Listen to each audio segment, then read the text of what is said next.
Hello? Hey, Rich, it's Larson. You got a minute? Sure, Larson, what's up?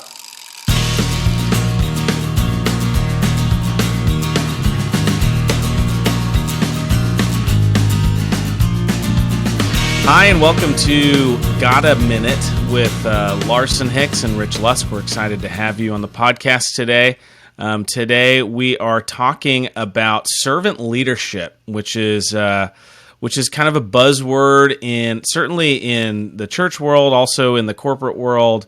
This idea, perhaps, that being a good leader looks like washing feet and being a servant, and I think there's some good to the concept, but obviously I think there are some problems too. I think as the world and as churches have gotten a hold of this concept and kind of run it out to the end. And so I wanted to hear your thoughts on this, Rich. What do you, when someone says uses the term servant leadership, what do you think they're talking about? Well, I think the first thing to say is that there is a very real sense in which servant leadership is biblical. The people who have developed the concept of servant leadership, I think, we're standing on firm ground, at least in one sense. We'll talk about some problems with it in a minute, but I think the first thing to establish is that there really is something to it. You use the example of foot washing. So that's John 13. Jesus said in Mark chapter 10 that he wants to be great. Who wants to be the greatest of all must become the servant of all, or the first shall be last and the last first, all of that.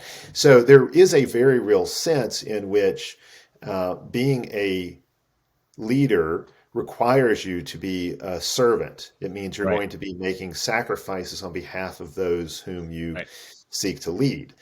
C.S. Lewis captured this well in Chronicles of Narnia with his description of kingship. It's first in, last out, that whole mentality. So there's really something to it. Leaders must be servants if they're going to be Jesus-like biblical leaders. But, and you had to know there's a but coming, I think there's a real problem with reducing leadership to the foot washing episode. Jesus does performs other acts of leadership. And what you see is that while, yes, leaders serve, their service takes a particular shape. Mm-hmm. The problem with the servant leadership model is that it can actually end up being all servant and no leader. You end up, the servant part ends up negating the leadership part. And so there's really then no authority or leadership exerted at all. And it really becomes what we sometimes call leading from behind, where you just do whatever the majority has decided or what the consensus is. And that's not leadership. If you're just going to do what the majority wants, you don't really need a leader. So you can get into a lot of problems here. There are certainly other places where we see Jesus leading where he does not ask his disciples permission. He does not seek to address disciples. Even in the foot washing episode, if you recall, Peter protests and Jesus overrides his objections like a good leader should in that incident. Peter didn't want his feet washed and Jesus insists on it. So Jesus is going to do what's best for Peter, even if Peter doesn't want that. So even in that particular episode, you don't have Jesus taking orders, so to speak, from his disciples. He's still the one who is in command. And that's really, really clear. The way John 13 opens, it's because he has all authority that he does this. So this is not a negation in any way of his authority. It doesn't in any way cancel out his authority. But one of my favorite examples of this is in John chapter 6, where Jesus has been teaching. John chapter 6. Yes, John chapter 6, where he's been talking about, you must eat my flesh and drink my blood, or you have no part of me. And of course, the crowds are very confused by this. And the crowds, even though he has fed the great multitude, they all start to leave. And then Jesus looks at his disciples and he says, "So are you guys going to leave me too?" As if, as if to kind of throw down the gauntlet and say, "Are you with me or are you not?" I have a mission. I'm going to fulfill my mission, whether you guys follow me in it or not. I'm going to do what is right, what I'm called to do. I'm going to fulfill my mission. Are you going to follow me in this or not? Whereas I think a lot of modern day servant leaders would say, "Oh no, the crowds are leaving me. I've got to adjust my message. I've got to course correct my mission so that I don't lose these crowds." And we never have the confidence to do what Jesus does with the disciples, where he says, "Look, if you guys want to leave, you can. Right. My mission is set. I'm going to seek to fulfill my mission no matter what." So I think our modern, certainly in the church, it seems like we've got such a suspicion of leadership and such a, such a nervousness, I guess, about megalomaniacs and leaders who are narcissists and you've seen Mark Driscoll really vilified for being a church leader who was really selfish and maybe tyrannical, perhaps is a way that somebody would describe it.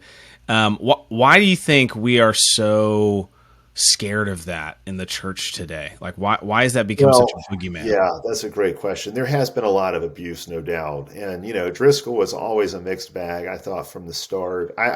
Some people, and this was made popular by a podcast not too long ago, some people thought the real problem with Driscoll was he was masculine. I don't think that was the issue. I think the problem with Driscoll is that they did not have anything like a biblical church authority structure in place. Right. So I think that created some issues. But then I think the biggest issue was he had these charismatic leanings where he would do the whole "God told me" thing, and so he would sort of pull rank. So now if you disagree with Driscoll, you're disagreeing with God because God's told him. So now you can't argue with it. That closes off all discussion. It reminds me of a story with Charles Spurgeon, where a man. This is when Spurgeon had the Metropolitan Tabernacle, probably the largest church in the world at the time, or certainly in the English-speaking world.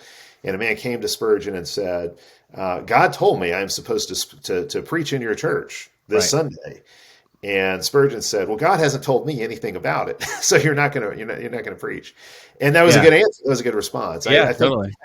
So there have been a lot of cases where you've had leaders who have been manipulative, and one way that you see that is the whole "God told me" thing, or leaders who have abused their position or who have acted in narcissistic and selfish ways. But the issue we have, and this really gets to the heart of your question, Larson, the issue we have is we live in an egalitarian age. Right. And in an egalitarian age, the real problem is that nobody wants to be in authority. Nobody wants to be in charge. We live in a quasi-Marxist age. Yeah. The whole thing about critical theory, critical race theory, and how critical theory has bled into so much is that all relationships are viewed in terms of an oppressor and an oppressee. So you have whoever's in charge is going to be the oppressor, and then they've got their victim. And so in a marriage, of course, if the man is understood to be the head, he's the oppressor, she's the oppressee. And marriage is seen to be this. This is why Marxism and feminism always go hand in hand, because it views marriage as this intrinsically oppressive institution. Parenting. So now, parents are in charge. Parents are oppressors. Children are the victims of their oppression. In the workplace with bosses are seen as oppressors, and so capitalism comes to be seen as oppressive, and you can just go on and on. So in an egalitarian age, in an age that is infected with that kind of view of authority, really nobody wants to be in charge. Nobody wants to have authority. Well, they want to influence, and they want to throw tomatoes at those in charge. That's right. And so actually so I think our biggest issue today, quite honestly, and I should qualify this a little bit. Our biggest issue in the church today, okay, I'll limit it to that, in the conservative church, is not so much that people that people are rebelling against leadership, or that wives don't want their husbands to act as heads and lead them. I think the problem is those who are supposed to be in charge and exercise authority treat authority like a hot potato. They don't want it. They shy away from it. Yeah. They don't want the responsibility in a lot of cases that comes with that authority. And so what you end up with is a lack of leadership, a crisis of leadership, because the people who ought to be leading simply refuse to do so. Yeah. They don't want to have to take charge. They don't want to have the accountability that comes with that. And you end up with this void of leadership. Right. Well, there's you said so many different things in there, and we could dive deeper into a bunch of them. But I really do think we've got this world, as you're talking about it. I was thinking about this world where everyone's hypercritical of leaders, but then it's like you said, it ends up becoming a hot potato. It's like, okay, well, you lead, go ahead, and you put somebody in authority, and all of a sudden they realize, oh, I don't like this. Like there's not a playbook. I'm not following. I think we've been so institutionalized with, our school system and just like the whole process of never really being our kids never really having a moment of critical thinking and decision making, in their lives, or an opportunity to take initiative and sort of reap the benefits or consequences of their decisions. It's all very, their lives are very scripted and structured, and so I think everybody thinks that like leadership's just like a formula. You just follow a formula, and if you've got a bad leader, it's just because they're not following the formula. And I'm sure if I were a leader, I would follow the formula, and it'd be great. Yeah. So let's go back to the servant leadership model. Okay. Again, I'm not saying we should necessarily do away with the language, but we do need to explain what it means. And it may be I've sought to change the terminology. I know others have as well to try to explain how it really ought to work. So a servant leader, if it's going to be a biblical form of leadership, is going to be one who leads.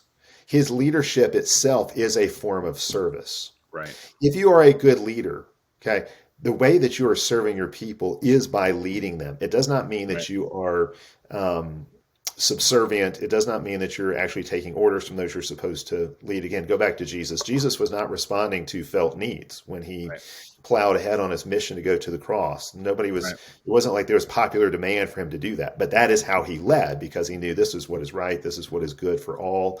This is what is good for the people I have authority over. I'm seeking to lead. So servant leadership, rightly understood, is leadership that is exercised on behalf of others for their benefit. Right. Now, they may not always see it that way. Right. But as a leader, the whole reason you are a leader is because, theoretically at least, you know better. You have wisdom that they don't, and you have responsibilities that they don't. So I think that's what's really, really crucial. So several things we could branch off here. And I think it'd be good to talk about the servant leadership model in different arenas, like what it might look like in marriage or in parenting or in the life of the church. But one thing that I think is really, really crucial biblically is that we have to keep authority and responsibility together. And this is something that I think often does not happen. There are some leaders who they want all the authority and they don't want to have to take any responsibility. If things go bad, they'll find somebody else to blame. They'll find a scapegoat. And that's a real abuse of leadership. And we can point to all kinds of examples, times in history when that's happened. Just to interject there, Rich, because you made me think of something I think is important, is that we undermine authority. The authority of a leader undermines their own authority when they when they sort of too frequently point to their method or system or data for making a decision. It's like saying, well, it's not me, it's the data. It's not me, it's the process or whatever. And then people go, well, why do I need you? I'm gonna go appeal to that same thing, and if I interpret it in a different way, then it's you that's wrong, and I don't have to follow you.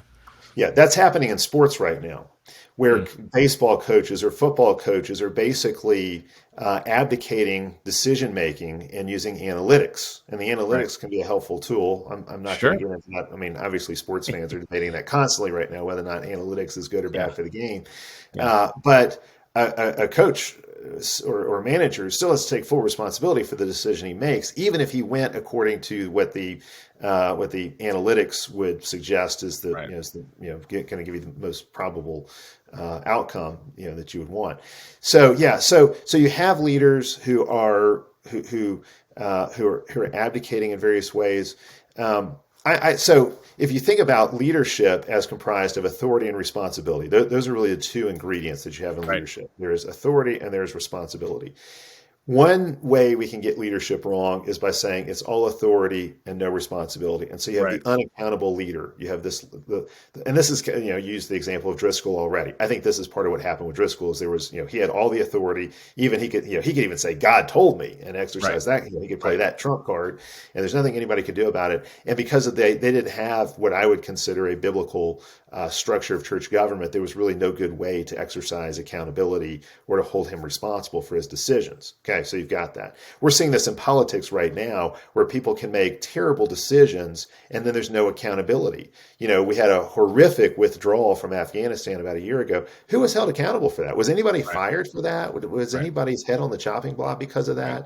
that? You see this, Thomas Sowell always made the point that you have these sort of ivory tower academics who will come up with all these ideas and theories and tell us what we ought to do. And then they'll try to impose those on people and they don't have to, they don't have to face the consequences of their decision. Right. They don't have to live with the consequences of their decision. Right. If their decision or their theory or what have you is all wrong, they Right. don't pay the price. Other people will pay the price. Right. And we see that again and again, where you've got elites who don't have any. I think that's one of the big reasons for the frustration that a lot of people have with current politics is you have authority figures who are not being held accountable. They make the decisions. There's no responsibility for what happens. But you also have the opposite problem where you can have leaders who have all the responsibility that would fall to a leader and virtually none of the authority.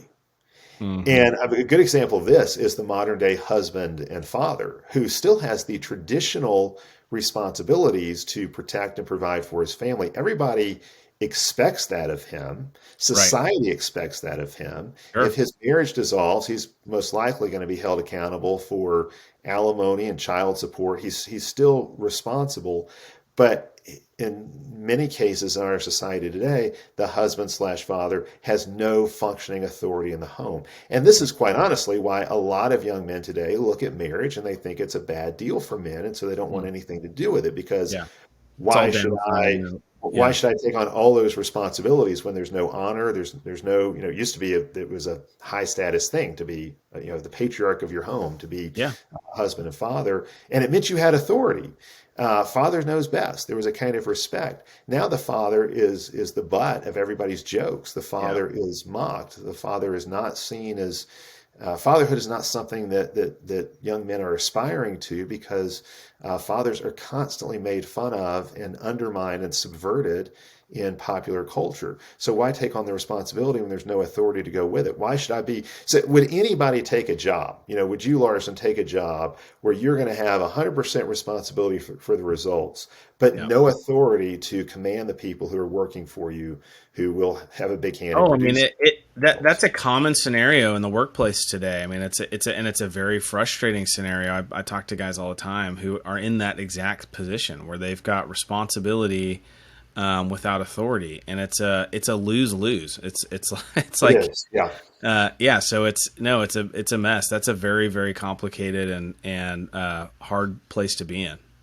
Yeah, even among even in what I would call complementarian circles, you see this a lot. There are a lot of this is a famous quote I just pulled out.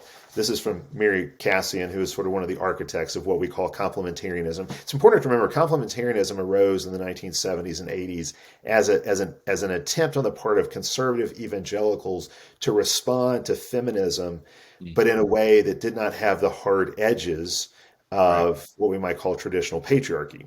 And so complementarianism was developed, and this is how she put it, describing the man's status in the home. Men have a responsibility, note that word, men have a responsibility to exercise headship in their homes and church family, and Christ revolutionized the definition of what that means. Authority, so there's that word, is not the right to rule, it's the responsibility to serve. We rejected the term hierarchalism because people associate it with an inherent self-proclaimed right to rule. So here you have one of the key figures in the complementarian movement who says men have responsibility. They've got responsibility in their homes and their churches. Mm-hmm.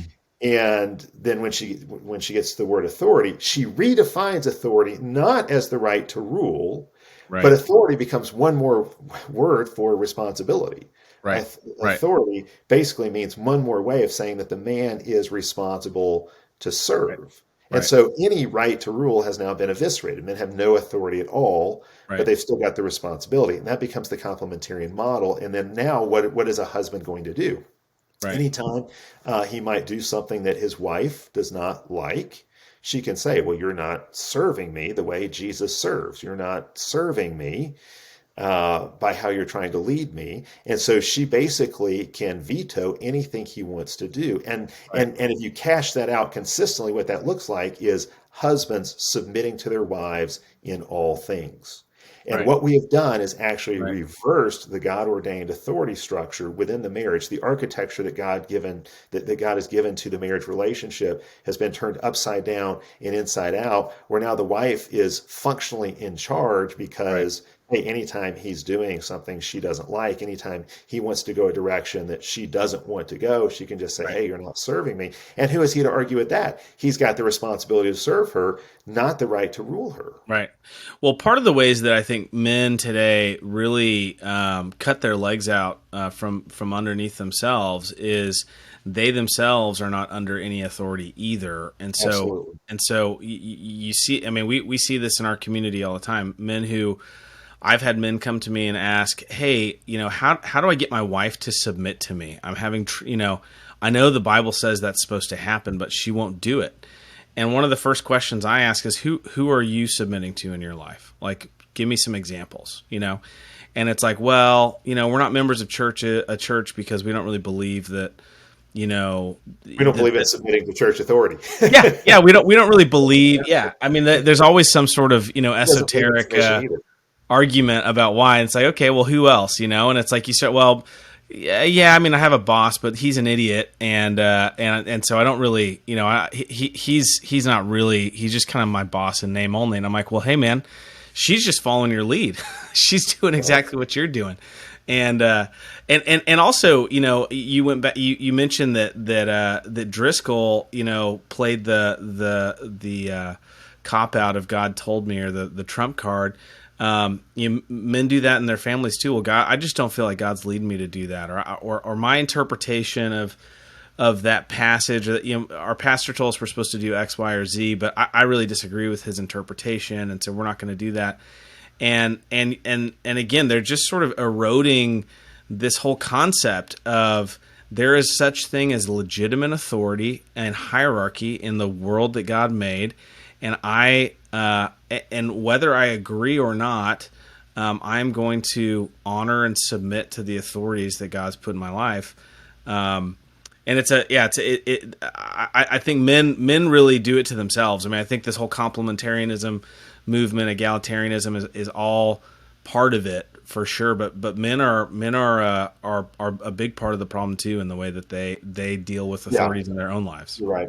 You're right. I think it's Doug Wilson who said there are a lot of people who have a very high view of authority when they're in charge and a very low view of authority when they're not. Yeah. And that's exactly right. Going back to your example of the husband, Yeah. one of the reasons that it should not be scary for a Christian wife to promise submission to her husband Yeah. is that there is a check. There's a check on that. And the check would especially come in the form of church leadership. So Absolutely. if he does begin to act in tyrannical or abuse, I know the word abuse gets way overused today, but let's just say tyrannical and abusive ways. Yeah. She has an outlet. She has a place she can go to have that. To get some kind of arbitration, some kind of mediation, where if she believes he's exerting his authority in a tyrannical way, and that does happen. There's no question there are men who do that. But I will say this: I think the far bigger problem in the church today, churches like yours, like mine, just conservative evangelical Reformed churches, is not men who exercise authority in a tyrannical way. I mean, again, that does happen. But I think the much bigger problem is men who do not exercise authority at all, who do not exert any kind of leadership, who don't have any vision or mission for their household, and who constantly defer. And I actually think what you have then on the part of a lot of wives is, because there's a void of leadership, they will step in to fill it, but they don't like it. They're not happy about it. They're craving for a strong, competent, wise loving man to lead them. Yeah. And instead, they got this soft, squishy man who can't make a decision, cannot act decisively, Right. does not have confidence. And so one thing you see is that when you are under good leadership, Yeah. in any kind of institution, whether it's a family or a business or a church or a state or a nation, when you are under good leadership, that is a real gift. And it should not be Absolutely. taken for granted. Yeah. When you have good leadership, people, I mean, I look at the state of Florida, just to Yeah. take one example. I think Ron Sure. DeSantis, of all the governors in the United States, he's the Yeah. best. He's done the best job. And as Totally. a result of his competent and wise, not to say he's perfect, but just his competent, wise leadership through a crisis, he's just done a really good job. The state of Florida has flourished and thrived at the Yeah. very time when other states that do not have good leadership at that level Right. have really, really suffered because of it. Right. That's just one example of many that you could give. Good leadership is a gift. It should not be taken for granted. It's something Absolutely. we should give thanks for. And when we are in positions where we can exercise leadership, we need to do all that we can to make sure that our leadership is a blessing and a benefit to people. They may Yep. not always like every decision we make, no Sure. doubt, but if we are wise, competent, decisive, if we're seeking to be godly, loving, compassionate leaders, our leadership will be a blessing and a Yep. benefit to those that we are ruling. Well, I think the decisive piece is, I mean, you were kind of trying to narrow in on where is the particular aspect, what are the particular aspects of leadership that are lacking in our churches and in our world today, and I really do think the decisiveness piece, and it goes back to the home. I mean, I think men who are husbands and have a wife who, like, my wife's managing a huge homeschool operation, in our house, and we're also, in the process of renovating a kitchen, right? And one of the biggest blessings that I can give her is to make a decisive decision about. I mean, she's sitting there looking at colors, looking at materials, for countertops or paint or whatever, and that's her world, that's her sphere. I've delegated all of that to her and want her to have the freedom to make those decisions. But there are times where she gets into a place where she's like, I just, if I buy this one, it's going to cost a little bit more, and there's this one, it's going to cost less, but it's got the, here's the strengths, benefits, and the worst thing I can do in that situation is to go, I don't care, babe, you pick. I mean, a lot of times she's coming to me saying, I don't want to have to live with this decision. Could you buy this? My brother Drew calls it buying risk. Could you buy this risk from me? And that's what leaders do, is they go, yeah, I'll own this one. Let's go with the one that's cheaper. If it breaks, it's my stupid decision. Right, Or that's right. Right. And I think a lot of folks, really, a lot of women especially, really feel this burden of, like, I'm making all these decisions in the home, and I'm going to be held accountable by my husband when things don't work. He's going to go, why'd you do that? But he was never available or willing to own it on the front end and help make a decision. Right. I do see that happen. It is possible for, I mean, I do think especially wives and mothers experience this, a kind of decision fatigue. Yes. Again, it's a good thing. So, you run a business. Yeah. You do not want to micromanage the people that you hire to work for you. The whole reason you hire them is, if you make a good hire, you can trust this person to make decisions for the good of the company. You're responsible. You're responsible for what they do in an ultimate sense, if you lead the company.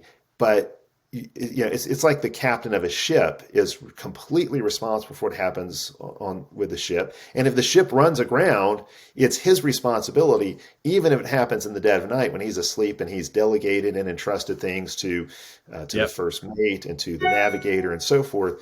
He does not make all the decisions, but he is responsible for them. He's the one who sets the ship's course and who basically says, this is our mission. This is how we're going to carry it out.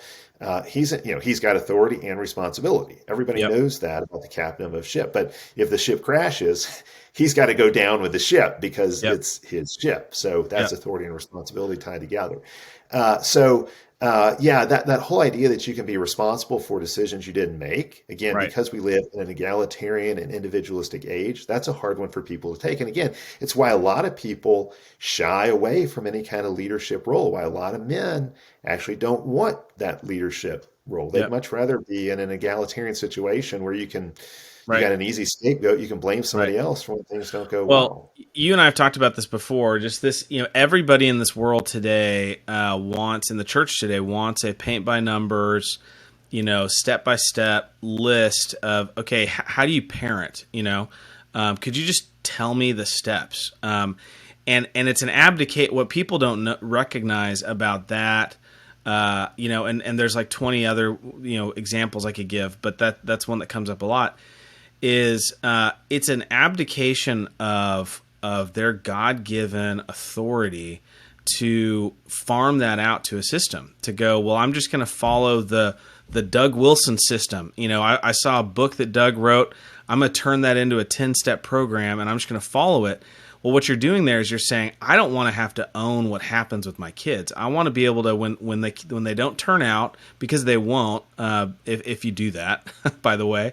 I don't want to be the one who has to own it. I get to throw Doug Wilson under the bus and say, well, we followed his program, and it's a bunch of garbage because look at my kids, they didn't turn out. Well, no, there's principles, there's biblical principles that you, as the unique man that God's made you and married and put you together with this unique wife and these unique kids, you have to actually exercise wisdom. And you and I have talked about this before, from the Ecclesiastes view of wisdom as improvisation. Ultimately, That's it's right. faithful improv. Yeah, that's exactly right. There's no getting around the need for leaders to exercise wisdom. There's not a paint by numbers kit. Yeah, God obviously has given us truths in His Word, yeah, principles that we can implement and live by. But knowing how to do that well does require wisdom, and that's why I think the number one thing, you see this with Solomon, the number one thing that any leader or ruler needs is wisdom, because you're going to face the majority of decisions that you make in daily life as a leader are not going to be black and white decisions that are clear cut, moral, ethical things, that are in Scripture, and you can point to chapter and verse. You're going to be faced with trying to read and interpret a situation, yeah. sometimes a very complicated situation, and then figure out what's most relevant and what needs to be done to stay Well, true to whatever mission or work you're trying to accomplish. right, and to me, the other thing about it, and we had a situation come up in our church where there was a decision that was made that there were some people that weren't sure about it, right? And I sat down with somebody to discuss it, and what I said was, this wasn't a black and white situation. I see your point. You've got a strong argument. Here's our point. I think I've got a stronger argument, but we may be wrong. I may be wrong. We thought about it. We prayed about it. We discussed it, and we made a decision as a session, and we think it's the right one, but we may be wrong. We may be wrong, and if we are, we'll deal with that. We'll live with that. We'll suffer the. But it's our call. So you can. And I think a lot of folks in the church, it becomes this crisis of like, well, can I be a part of a church with leaders who make a wrong decision? Am I like, if they made a wrong decision, like I think people are looking for the platonic form of a church, a perfect church, that only does things, through a very particular ideological, philosophical, theological lens. And if you ever do something that looks like, well, that looks like you made a decision that's a little outside of the lines, all of a sudden it becomes a crisis for some folks. And I think, again, it comes back to the fact that so many folks in the church don't have they don't have any experience leading. They've never led, they've never exercised authority as a leader in the way that we're talking about here. They've always farmed out authority for their leadership to a system, a method, or pass the buck to somebody else. And so when it comes to actually submitting, they just don't know what that looks like, and because they don't know what it's like actually to be in that position of making a decision that may be wrong and having to own it. Right. So I think there's a lack of grace, that you end up seeing from people under authority because of that. Yeah, you're exactly right. And I think some of what leaders are trying to do sometimes is make excuses for themselves if things don't go well. We see this happen a lot of times with the presidency in the U.S. A president gets elected, and anything bad that happens, he automatically blames on the previous administration. Yeah, okay, of course. And anything good that happens, then of course he takes credit for. It's not the residual effect of good policies from the last administration. It's when I'm doing, because I'm in charge now. But anything bad, that is the residual effect of the last leader. There's kind of a joke sometimes. You may, since you're doing home renovations, sometimes this comes up. You bring somebody in to work on your house, and the guy that you've hired to work will say, "Well, your last contractor was obviously an idiot." Yeah, right. And basically, it's a way of saying, "Look, if things don't go well here, it's because what I had to work with was just, it was already so messed up." And I think we want to do that a lot of times, because again, we shy away from, if we are in a position of leadership, we want to protect ourselves from any kind of accountability if things don't go well. So there's a problem here that has a lot of different sides to it. We've talked about this from a lot of different angles. Yeah. Servant leadership, there's something biblical about it, but there's also something really flawed about it, at least the way we understand it today. And so sometimes I've talked about alpha servants. That's a term I've used to get at because of the an alpha leader, a certain kind of leadership, but then that's for the good of others. That would be the servant part. I think others have talked about servant lordship to try to make this same kind of point. But on the part of those who are in leadership, you have those who, again, err on the tyrannical side, all authority without responsibility. You've also got those who err on the other side. They don't want to exercise any authority at all, and because they're afraid of it, and they're afraid of the responsibility that comes with it. And so, in a sense, they abdicate. On the part of those who follow, you've got those who rebel against leadership, obviously, and push back hard against it when they ought to be submitting to it. You've also got those who go along with leadership when actually the leadership is so egregiously bad, they ought to be doing something about it. Yeah, right. There's all different kinds of ways to get this wrong. Yeah. I will say that I think one of the words we haven't talked about that I think is part of the solution here is the concept of nobility and how lost that is on our society. I couldn't think of a word that is more antithetical to modern America than nobility. Like we are so the opposite of noble. We're petty and we don't want to take any responsibility for anything. And when I think of nobility and I look at like the stories of King Arthur, and his knights and that whole culture of, I will die for you kind of loyalty, to your leader. That was part of the kind of mythology and the those are the stories I think that shaped Western civilization for a long time.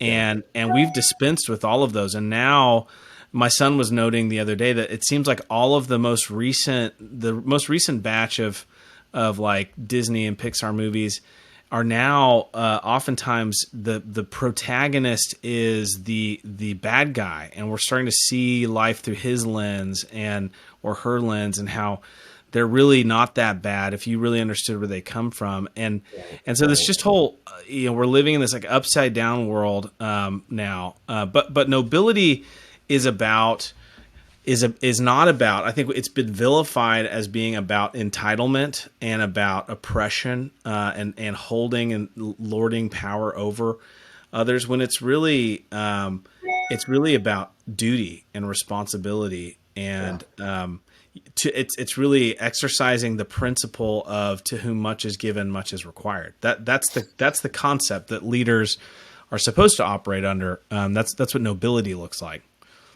Yeah, and we've that's lost exactly it. right. And we have a long heritage of Yeah, an aristocracy, a ruling class, basically, that yeah, did understand nobility and lived by a right, kind of noble honor code.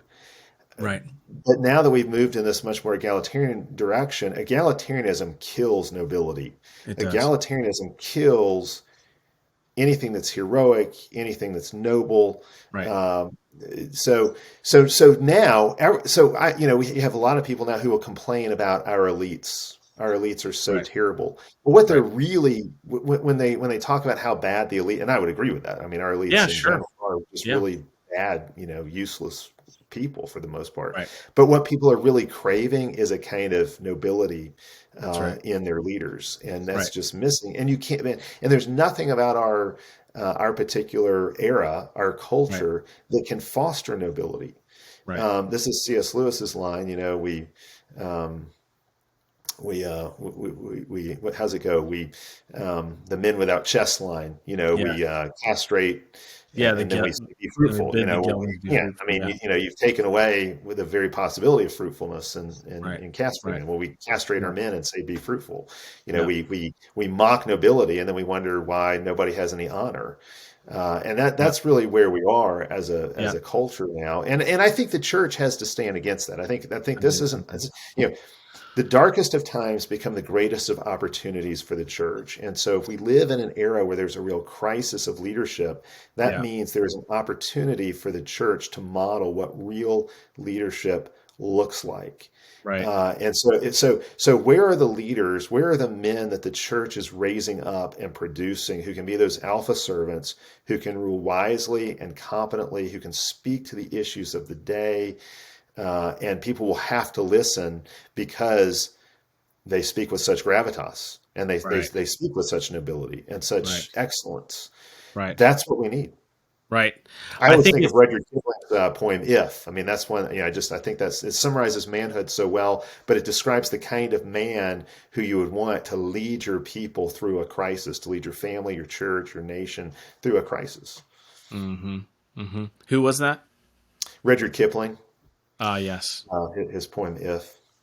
Awesome. It actually hangs on the wall right here. I'm upstairs in Ah, my kids' room, and I hung it on the wall years ago, going downstairs. So it's every morning when my kids are coming downstairs, for breakfast before staring in school, the they would face. look at those words "if," and that meant my son would know that's the kind of man I need to be, and my daughters would know that's the kind of man I need to find. Is it short enough to read here? Because I'm not familiar with I don't. I can pull it up. it. I'm ashamed to say I don't have it memorized. Well, Yeah, it's really really good. while you're looking it up, I'll just add to it that culturally, I think one of the things we've got to fight against here. I mean, we're sort of talking about the fruit of our culture. But we're not going to be able to change the fruit, without addressing the root. And I think the root really is the culture, and the pervasiveness of like the postmodern. I think, am I right that Don Quixote is kind of considered the first like postmodern, work of fiction? And when you read it, you see it. It's got this sarcasm and this irony and this kind of snarkiness, and that's everything. That's the only kind of humor it seems that exists anymore. Is this parody and this kind of gossip and snarkiness and so like all of which are characteristics that should be shameful. Like a noble man should not be interested in any of those things. Those are sarcasm and irony and snarkiness are sort of the tools of an effeminate, weak man. A strong man speaks clearly and directly, and he laughs loudly, but it's not because he's doing some passive aggressive, mockery of somebody who's in authority. And so anyway, I just think like that stuff is so pervasive, and we have to uproot it. And I think a lot of it starts with the stories we tell and the books we're Yeah, reading. absolutely, absolutely. Here's Kipling's "If." Okay. If you can keep your head when all about you are losing theirs and blaming it on you, if you can trust yourself when all men doubt you but make allowance for their doubting too, If you can wait and not be tired by waiting or being lied about, don't deal in lies, or being hated, don't give way to hating, and yet don't look too good nor talk too wise. If you can dream and not make dreams your master, if you can think and not make thoughts your aim, if you can meet with triumph and disaster and treat those two impostors just the same, if you can bear to hear the truth you've spoken twisted by knaves to make a trap for fools, or watch the things you gave your life to broken and stoop and build them up with worn out tools. If you can make one heap of all your winnings and risk it on one turn of pitch and toss, and lose and start again at your beginnings and never breathe a word about your loss. If you can force your heart and nerve and sinew to serve your turn long after they are gone, and so hold on when there is nothing in you except the will which says to them, hold on. If you can talk with crowds and keep your virtue, or walk with kings and not lose the common touch. If neither foes nor loving friends can hurt you, if all men count with you, but none too much. If you can fill the unforgiving minute with 60 seconds worth of distance run, yours is the earth and everything that's in it, and, which is more, you'll be a man, my son. That's great. I have heard that before, and it's glorious. That's really good. Yeah, it's I think maybe it's a good place to end. And I think the takeaway here is that the truncated version of servant leadership that becomes really just another excuse, another opportunity to shirk responsibility. That's the ditch we're trying to avoid here when we think about leadership. That leadership is really a big topic, a complicated topic. It's it's part of it grows out of a culture. Being a leader presupposes that you have people who will actually submit and follow. And it's not necessarily a chicken egg, but it is a dance. And our whole culture and our the spirit of the age, the philosophies that are swirling about, all of these things are warping our view and understanding and appreciation and exercise of authority and leadership in the world today. Yeah, that's really good. Larson, you got any reading recommendations for our audience? Yeah, I would point you to Failure of Nerve. If you're interested in just interested in being a leader and understanding and seeing kind of the fruit of bad leadership or lack of leadership. I feel like Failure of Nerve does a good job on that topic. Just pervasive anxiety.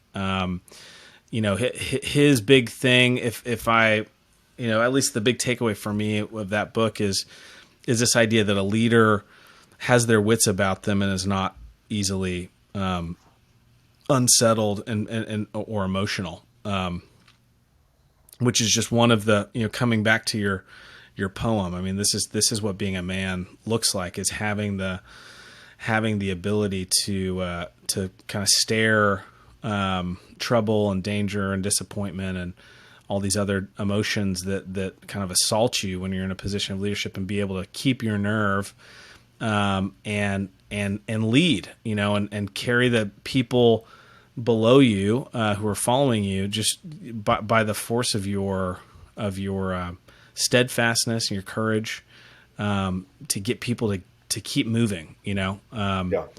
So yeah, I thought that book was great. And on the topic of nobility, I would say, I've been changed forever by Flannery O'Connor's books. Her short stories, my favorite collection is, I think, her last, Everything That Rises Must Converge. But I feel like her whole program, I think, was about nobility. I think it's a huge theme in her work, and very convicting. If you're reading her well.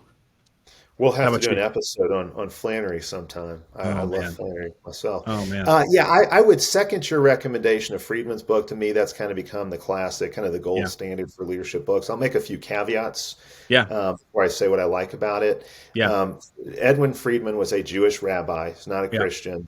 There's a good bit of content in the book that's obviously Yeah. not consistent Agreed. with the Christian faith. You have to kind of filter out, but it's not very hard to filter out, No. So he uses some evolutionary examples and that kind of thing. So it's pretty Yep. easy to filter those things out. He also does not make any distinction with regard to sex or with regard to gender. Right. I think his book has a strong bias towards a masculine form of leadership, but he wants to act as if it's gender neutral. I think there are certainly contexts where women lead, say a mother or an older Titus II woman leading and teaching younger women in the church. And I think there's a kind of feminine leadership. But I think it would look somewhat different. It would look different in certain ways than the kind of leadership Friedman described. So, but I think for husbands, for fathers, for pastors, for somebody leading in a business context, I think it's a very helpful book. Yeah.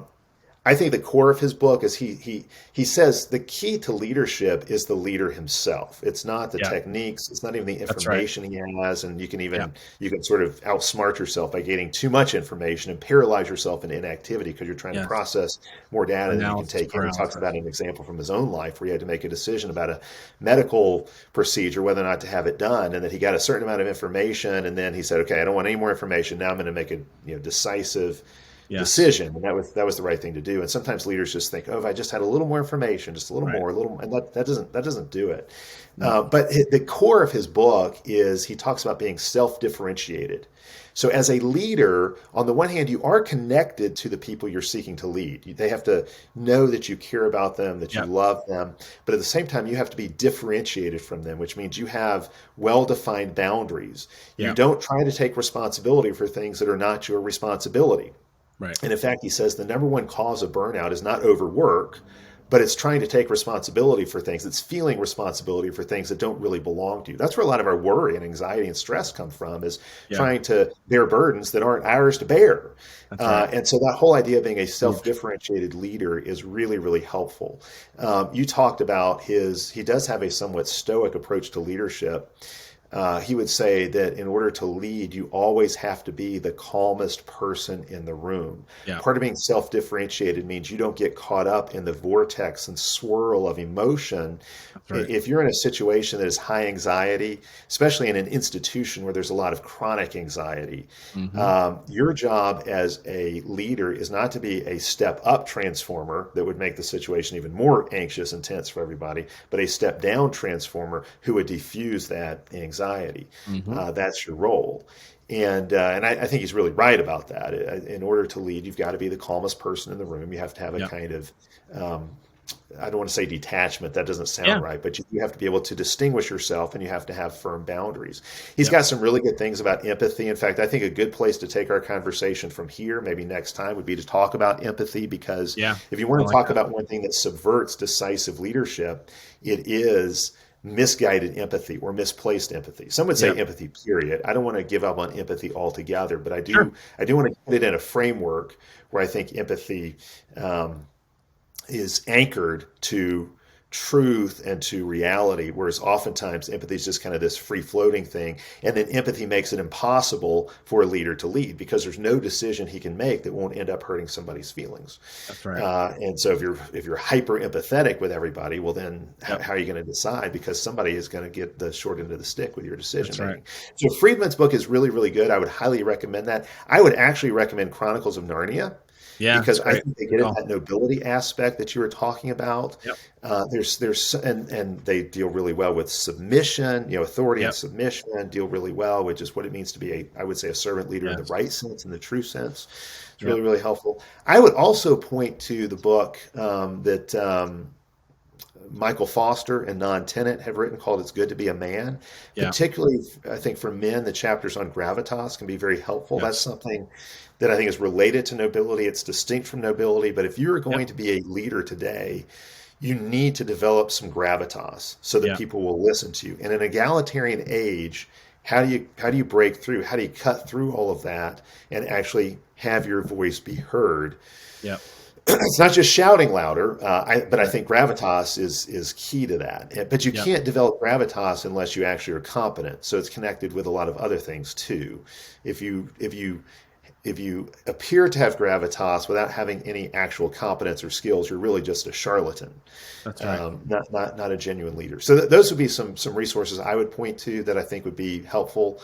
I've done some writing myself on this that's on our blog. I wrote something especially for husbands called the servant leader trap that basically describes how a servant leader model, wrongly understood, can trap husbands in a really bad situation. I talked about this a little bit, where actually it turns headship into submission and submission into headship, and really ends up inverting the roles, because you think, oh, as servant leader, I've got to always serve my wife, which means doing what she says, doing everything I can to keep her happy. And then keeping your wife happy becomes the mission. Yeah. The mission needs to be the mission, and your wife is a helper in that. That's right. And then you say, this is where we're going. You chart the course. You say, this is how we're going to get there. This is what we want our family life and culture to look like. And then you talk to your wife about how to implement that in the home and in everything that you're doing. In that essay, I tried to address some of the ways that things go wrong. So we can maybe post a link to that to go with this. Let's definitely do that. We'll put a link wherever in the description here to the servant leader trap on Trinity Presbyterian's page. I love that. There's like 25 other topics that we need to get into. So we'll save those for the next talk. Empathy is maybe the next one. I'd also, maybe last thing I'd mention, and we'll put a link to this too. You and I had a conversation a while back about wisdom from Proverbs and wisdom from Ecclesiastes, which I think both kind of two sides of the same, of this kind of coin of wise leadership, and that conversation that we had had a really profound impact on my thinking. Of course, they came from two sermons that you preached last year, and those are referenced in that video. So we'll put a link to that discussion. But hey, Rich, thanks for giving me a minute of your time here. This was a lot of fun. Yeah, 1 minute, right?